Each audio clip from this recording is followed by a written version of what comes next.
tell me your name and a brief bit about yourself. Well, hi, I'm Bob Matthews. I'm running for county commissioner. I've lived in Montgomery County for 48 years. I have a wife, 2 children, and 2 grandchildren, all of whom live in Montgomery County, grew up, went through school here, and went here. So very familiar with the county, very familiar with the city of Dayton. And I've worked for many of the companies in the Dayton area, including NCR Corporation, Delco Products, and Dayton Power and Light, a few others. And so I know a lot of industries in the area and businesses in the area. All right. So let's go back to where you started. Where'd you go to school? What was your major, and why did you choose that path? Well, I went to Laterno University in Longview, Texas, majored in electrical engineering. It's a Christian college with emphasis in engineering. And then I was blessed to receive a scholarship, assistantship actually, to Texas A&M University, where I majored in computer science. I've always been somewhat technical and interest from a kid up in sciences, but as I've grown and matured, I've done more. I've been in those I've gone into business applications, information technology, financial applications, and finally project management, which is the area I really like to be in, and is the appropriate background for the type of work we have here at Montgomery County. Part of that included 3 years as a Miami Township trustee, and in that role I oversaw with my fellow trustees the development of Austin Landing and some other things. So we developed over $190 million of development in Austin Landing and the other projects that we were taking on. That was particularly rewarding because at Austin Landing, government did what it does best. It provided the infrastructure, which could not have been done by private industry. We put in $20 million to create the Austin Boulevard exit, and then put in the rest of the infrastructure, such as water and sewer and things that were needed, so that businesses could go in there and plan. Then once government had done what it did, then private industry took over and built the buildings and put the business. So that way the government's not tied up with that part of the capital. So that's how I think things could be done county-wide. I'd like to see what we did in Austin Landing and the success there, and replicate that throughout all the county, Montgomery County, in multiple locations, and make it county-wide, that type of approach. Yeah, just have it as a model for the county then. Yes. All right, so with your time in the private sector, any particular experience there you feel like ties in directly to how you'll be a county commissioner? Well, my a lot of business background, developing business applications for accounting, payroll, general ledger. Did some contract work for the county at the time for the mental health board, doing all their payroll and accounts payable. Did some work for the sheriff's department, the county sheriff's department, in data mining. So all of that ties in with that. But most important, my project management and business skills makes me tend to work both efficiently and effectively on the projects I take on. And so those are skills which are sometimes lacking in government. There's a lot of stuff that's done, and efficiency is when you do things in the best possible manner to minimize the cost and time. But effectiveness is when you do the right things. So you have a lot of examples where government has projects or programs going, but they're not effective because they're not really accomplishing a means. And most of the times their goals of those projects are hardly even defined. So as a business person with management experience, I can make sure that we are doing things and the projects do get started and do have ends, instead of being ongoing, continuous year after year after year, things that don't have clear goals and accomplishments. Okay. So you've run for office a couple times now. What made you pursue a career in politics? As I was kind of alluding to earlier, I think the skills that I have make good sense for government. Like a lot of people, you can complain and do nothing, or you can but the better thing is to complain and do something. And I tell people, hey, instead of complaining, get out there and run, get involved. Either if you don't want to be a candidate, support candidates. So let's make some changes here. The only way you'll do that is you actually get involved. So I'm not a person that wants to sit back and just whine about stuff. I want to do what I can to make some changes, and that's why I decided to get into government. Okay. So for this particular office, what do you hope to achieve? Well, as I said, there's been some inefficiencies. You know, the newspaper's full of stories over the last year or two of some serious mistakes that have been made in the county. I hope to give us stronger leadership and particularly be crisis-oriented, which the current commissioners are not used to dealing with crisis. You know, public, private sector, when crises come up, they have to respond or those companies die. The government can muddle some crisis and still people seem to kind of wink at that and let go. I'd like to make things run better when we have crises such as the COVID crisis. Yeah, and I guess we have had quite a few in the last couple years. Right. The Montgomery Over the last County. 18 months in Montgomery County, we've had 4, I would say, problems that have come up. The Dayton shooting, the tornado, the KKK being here. But of course, the COVID is the granddaddy of all of them, since that has the biggest impact on most people. Yeah, and that's still having an effect today. It is. Yeah. So you're running against Debbie Lieberman.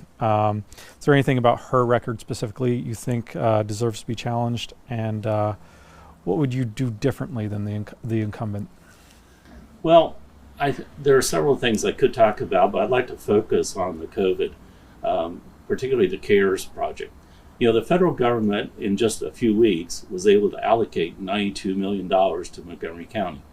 Montgomery County got that money back in May, and yet in early September, you find out by watching reports from the news and where the county person in charge of this has come out and said that they've only spent about $7 million. Well, I mean, guys, this is a crisis.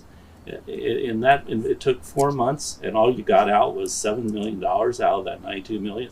You know, I kind of view them as like a standing next to a starving man holding a sandwich, and they're going to wait till he dies to give him the food.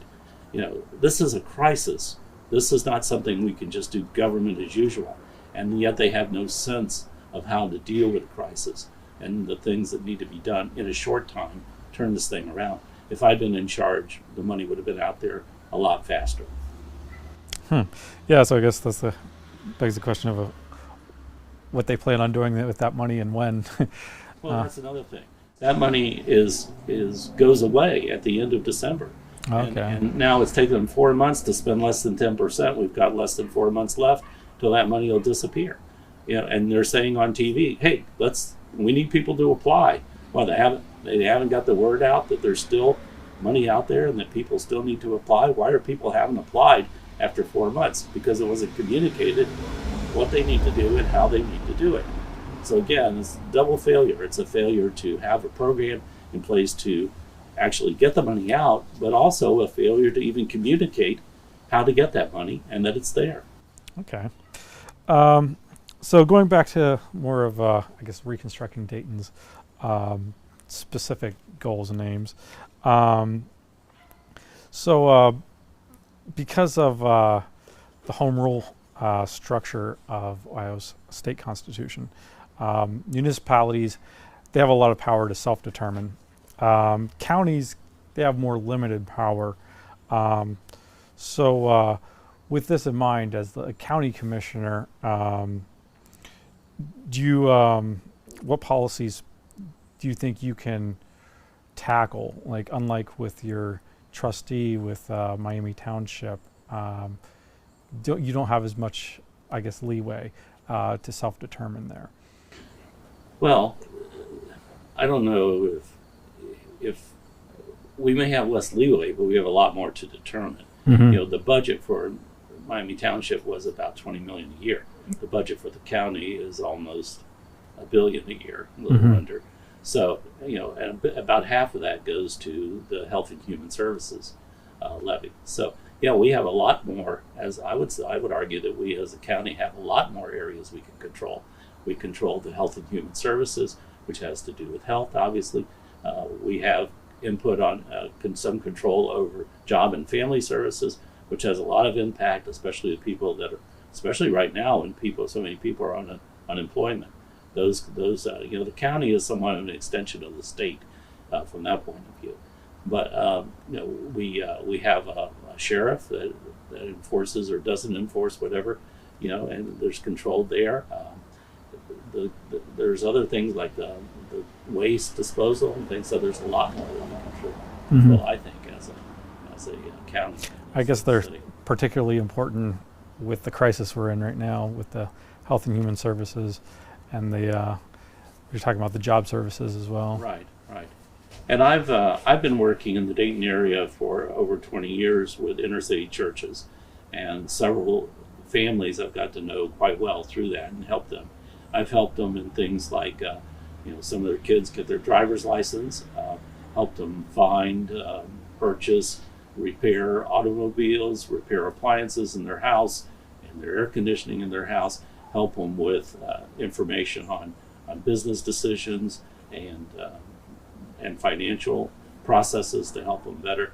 So yeah, there can be a lot done there. One of the things that I see is with Job and Family Services, this one lady's down there about twice or three times a month trying to wrestle through the forms that she has to do, and she never quite knows exactly what they need and when and stuff like that. So that's one of the areas I'd like to address is Job and Family Services, see if we can make it easier for the affected customers of that department to get things. So it's very important right now. So how'd you get involved with that?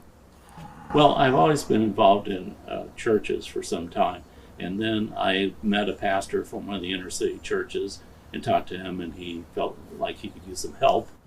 And my philosophy is this: if you see 10 guys carrying a log and 3 of them are on the heavy end and 7 are on the light end, now you want to go help, where do you join up? Well, I join up at the heavy end. And when you look at inner city churches, you would think that it'd be harder to manage a larger church, to be a pastor of a larger church out in the suburb. But the truth is, larger churches typically have lots of money and lots of people they can pull on to do the different things. So the pastor's job is a little bit easier. Likewise, and in contrast, the inner city churches, the church where I'm going now, the pastor's out there mowing the grass every few weeks and has to do all the repairs and plumbing, anything else, because there's not really any other skilled people in the congregation that could do that for him. So that's how I got involved. And I find it very satisfying to be involved in these people's lives and add to it. I do things like play the piano, work with the sound, teach, and sometimes occasionally I preach. That's not my main calling. So I find it extremely satisfying to do that kind of work. Okay. Again, going back to our focus in reconstructing Dayton, in the survey you said that you didn't really support the regionalism idea. Can you elaborate more about that? Sure. Of course, these terms like regionalism are somewhat vague. Yeah. Obviously, government, our government has multiple levels. There's local, there's regional, there's state, and there is, federal. But what I believe is that people, the further down you can push responsibility, the more seriously people can take it, and also the more it can be customized to that individual level. So what you find as you get larger and larger organizations, it's harder for them to service the differing needs of their members.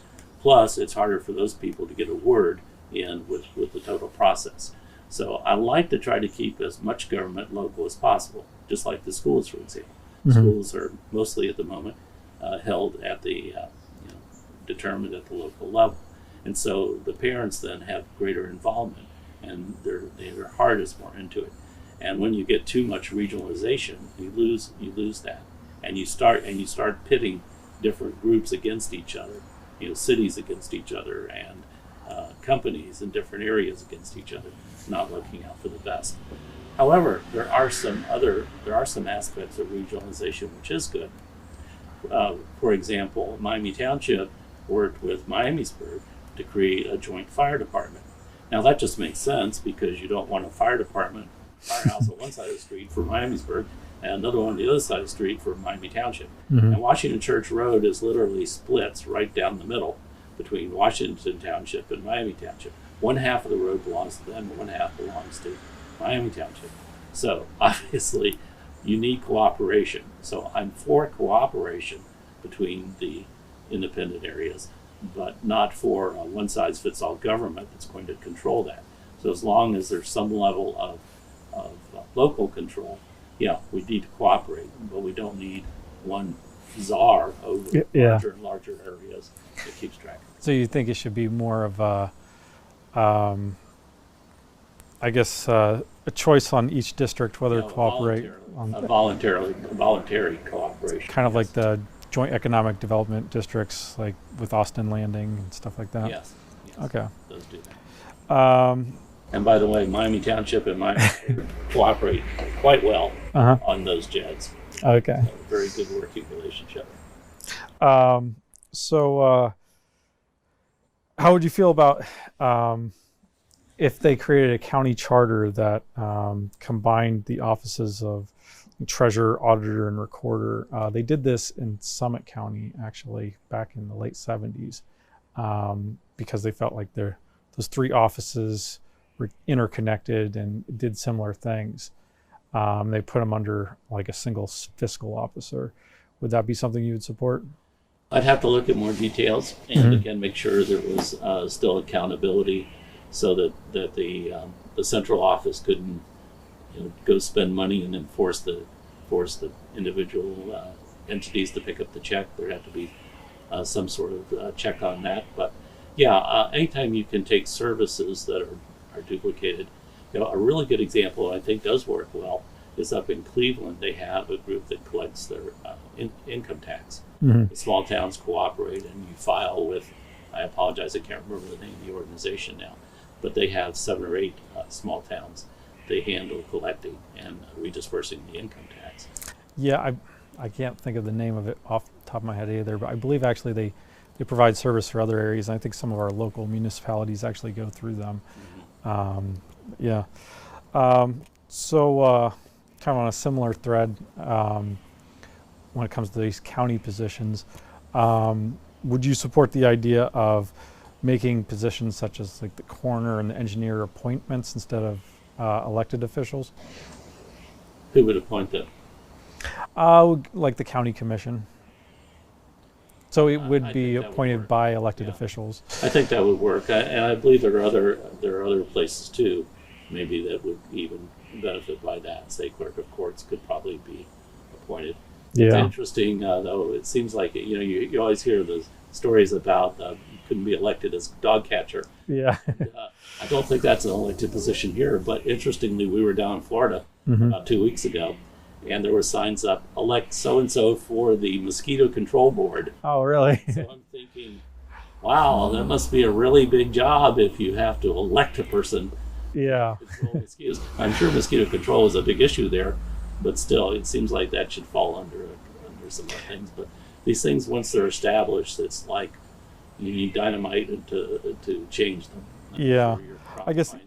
Yeah, the one they were looking at with like the coroner and the engineer, we were just thinking it's like, no one really knows how to evaluate these people, and they once the position is filled, it seems that it goes unopposed until the person decides to retire. Well, that may be, I don't want to go into this too deep, but that may be a function of the parties in the Dayton area. But there is qualifications. You have to be an engineer, the county engineer. You have to have a professional engineering certification. To be the sheriff, you have to be a police officer. To be the coroner, you have to be a doctor, I believe. Yeah, you have to be a medical doctor. So there is some qualifications to that. It's not just a popularity contest like the class president in high school. Yeah. So looking in the counties, there's been 88 counties since 1851. They have not been adjusted at all since 1888. You said you were open to the idea of maybe moving the county lines in a way that modernized them somewhat, so we didn't have municipalities sprawled over counties. You were kind of concerned that we don't have to change it too often. I see a practical problem there. If you have a city limit and you draw the county line around that city limit, and then that city expands, and that happens a lot. I saw in the paper this morning where somebody forget, Xenia is just annexed some land up against one of the colleges. Yeah. So I think it was Central State. Yeah. In Dayton a few years ago, there was some big issue about something, and Dayton just moved its borders across the. Oh, that's right. This was this whole thing. They just incorporated part of another county into the city. Yeah. And then they couldn't do that anymore. So that's the problem I see. You could draw the lines today, and 30 years from now, the cities would outgrow those lines, and they'd still be in other counties. Yeah. Unless you said that. Unless you said like every 10 years you reassess the borders or something like that. Yeah, that seems like an awful lot of work. Yeah. I don't see that gains anything if you do that. What do you gain? Let me ask you, what do you gain by putting everything within a city to live within one county? Well, I think one thing you get is you don't have to, like when it comes to property taxes, for example, you don't have this kind of the mess of the finances getting split up between different counties. Yeah. It just creates, I guess, cleaner jurisdictions where you can have more of that regional focus. Whereas if you have a border going down the middle of your city, it's a question of where you get, like the county services are prioritized. I don't see the property tax being an issue because property taxes right now don't go to the cities; they go to the county. Yeah, well, So I mean, I it's like don't they're see this split as a between the problem. counties. Like you're in this jurisdiction. Oh, some of the Yeah, so say you've got like Carlisle, like some of their property taxes go to Montgomery County, most of their property taxes go to Warren right. County. None of the property taxes go back to Carlisle, do they? Not unless the county has some The county arrangement decides with what to them. do it, right. Yeah. But generally, that's not the case. As far as, and I think some of these difficult splits can be resolved on their own. For example, Miami Township, and I think it's West Carrollton, Kroger wanted to, the Kroger down there on 741, they wanted to expand it. And they wanted to, and by buying some additional property and expanding the store. The store would have actually fallen into two different local groups. It would have fallen into Miami Township and I think it's West Carrollton, maybe Moraine. I have to check.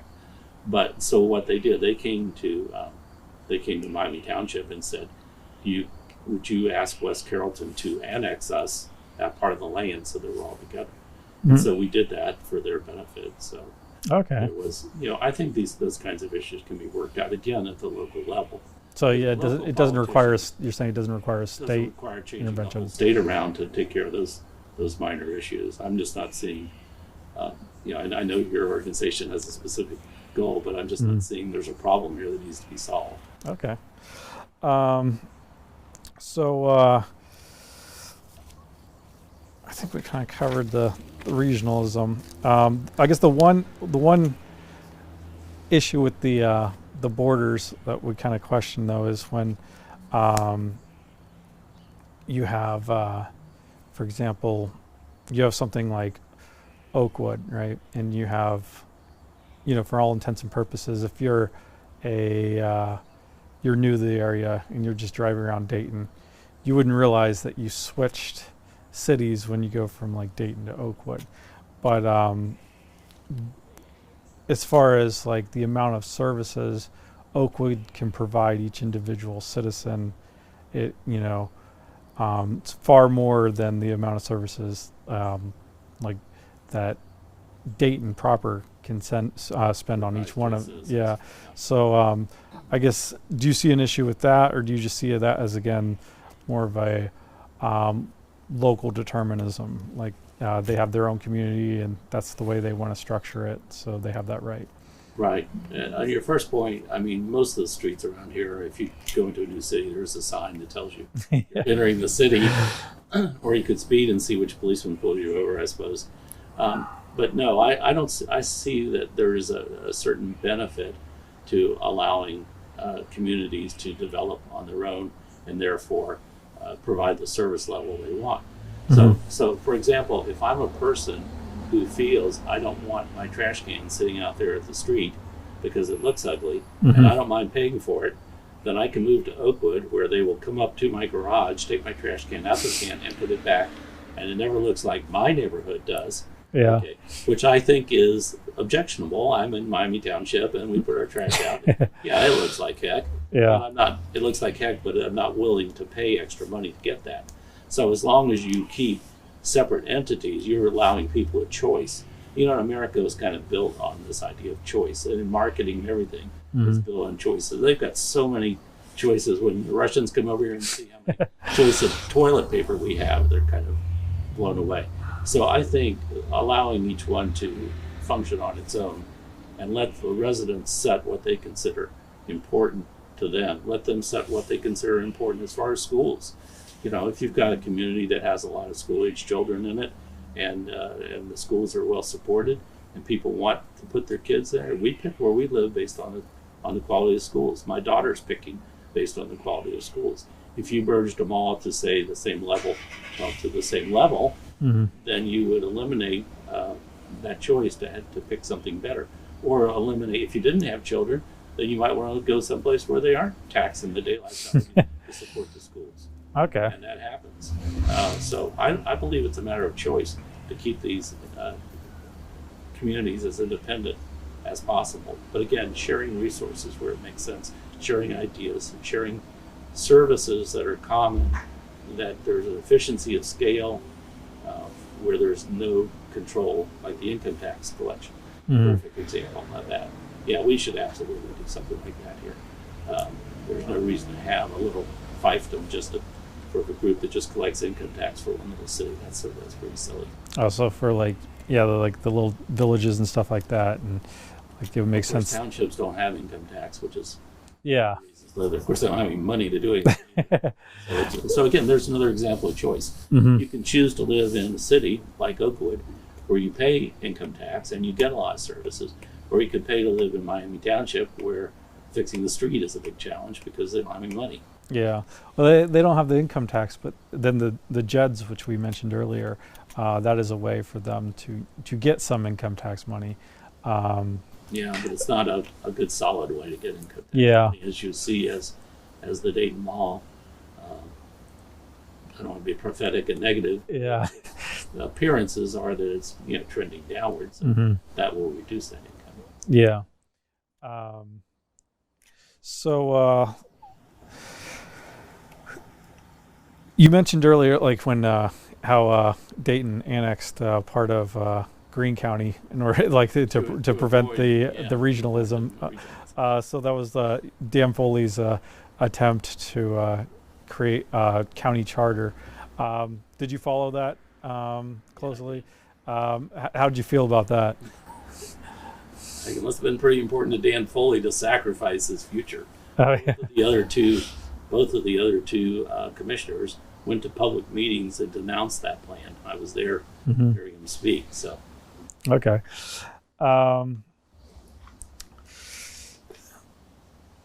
You like in the survey, you seem to be on the fence when it came to the single municipal court for the county.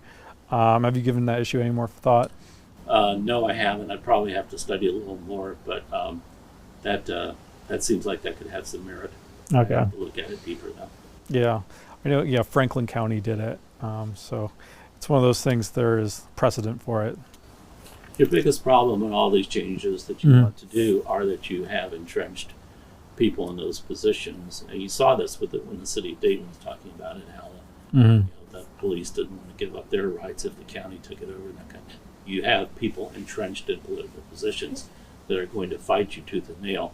Whether your idea makes sense or not, you're going to have that because people don't want to lose what they have. Yeah, especially when it's they see their job might be on the line.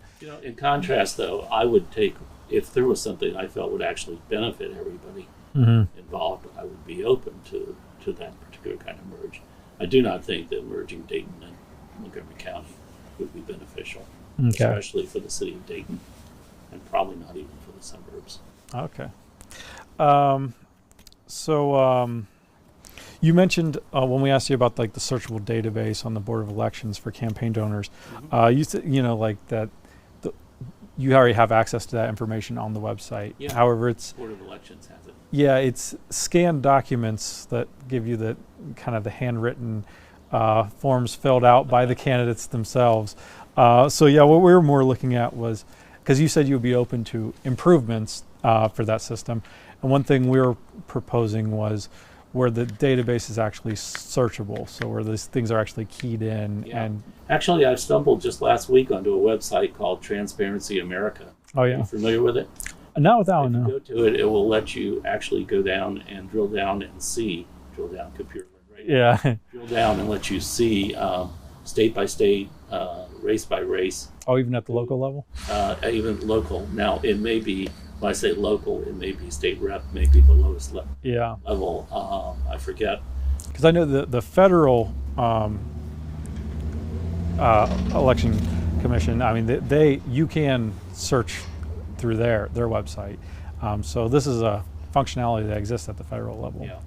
So Transparency America, you need to look at it. Okay. Because you can click, you can see who the major donors are. Mhm. You click on that donor, and it takes you over to detail about that donor. Okay. So I found it extremely helpful. I found out a large, who is really supplying the money to a fair number of the state candidates. Yeah. Quite interesting. I won't go to it in this call, but I mean this interview, but it is quite interesting what's out there. It's important for voters to know. Yeah.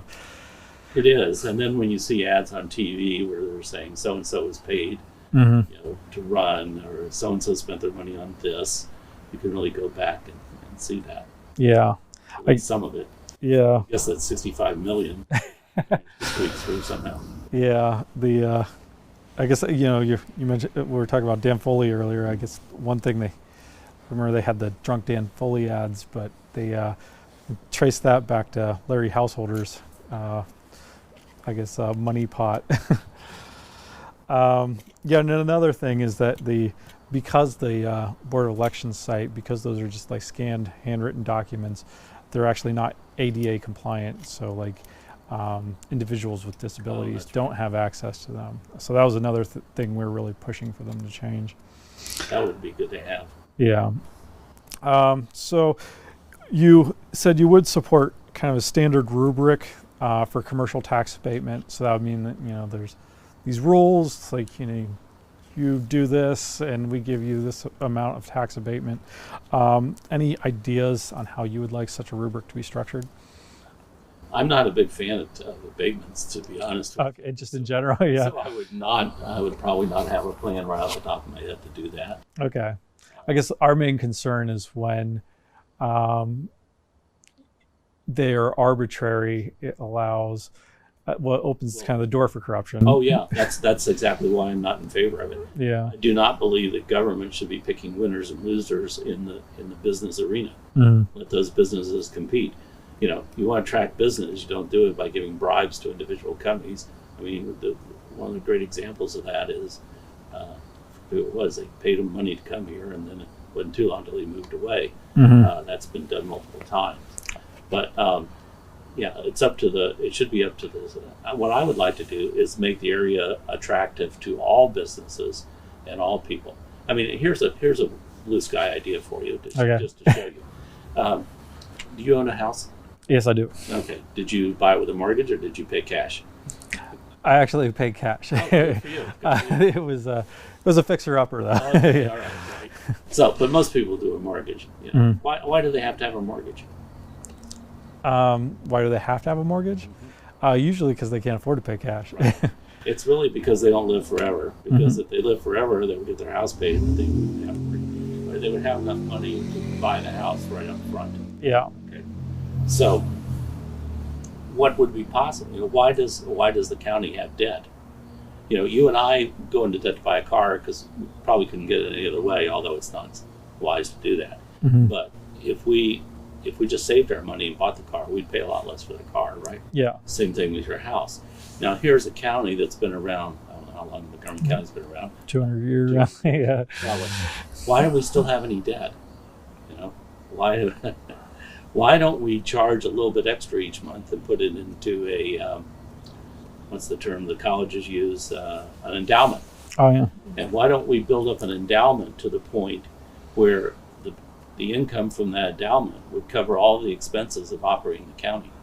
So you're saying kind of run it more like a business, like I'm saying run it like a college. yeah. Colleges ask you for money, but they really don't need it. They have these huge endowments. Hmm. We could get an endowment built up and live off the income of that endowment, pay for all the county services, and not charge any property taxes. Yeah. And then we would pick who came to live here, because they would be beating down the doors. So it's kind of like how Businesses would be beating down the doors to come here. it's kind of like how charitable foundations operate. After they have a big enough pot of money, they're able Right. to use by the investing county, it. And the county spends every cent they get as fast as they get it. Then they borrow more money, and that's why we have $7 million in debt service in 2018, Hmm. because they're spending more than they have coming in.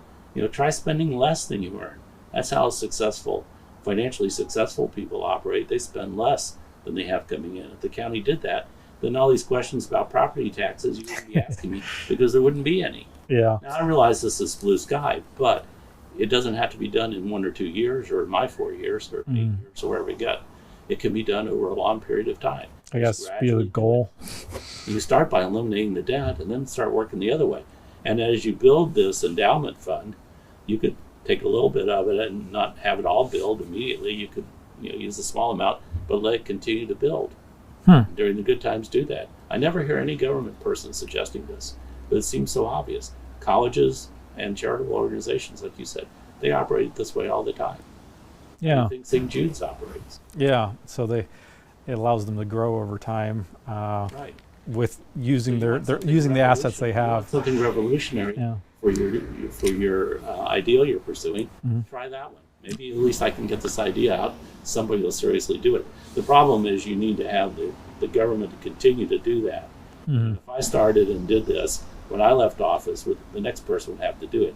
But if they took everything I had managed to save and spend it, then we'd be back where we are. Yeah. So it takes a long-term commitment, basically.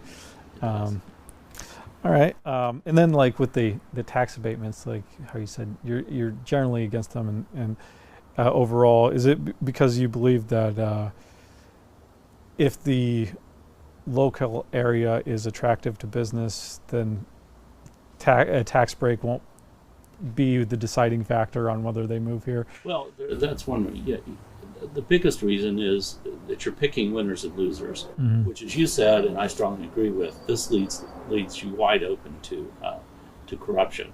So you help the company, it's election time, they come back and help you. Mhm. And that's actually happening right now. I'm not going to take the time to go into Oh yeah. it. It is happening right now, and in the offices I'm looking for. Mhm. Okay, so that's one thing. The other thing is, if they're not paying, I hate this term, but I'll use it here, fair share. Yeah. If some company comes in doesn't pay their fair share, then who is paying that cost? Everybody else. Mhm. I don't want to pay extra money so that this company gets less money. And I'm not anti-business. I'm pro-business, but I'm pro the county first. Mhm. We need to do things that help business. It's not a people versus business.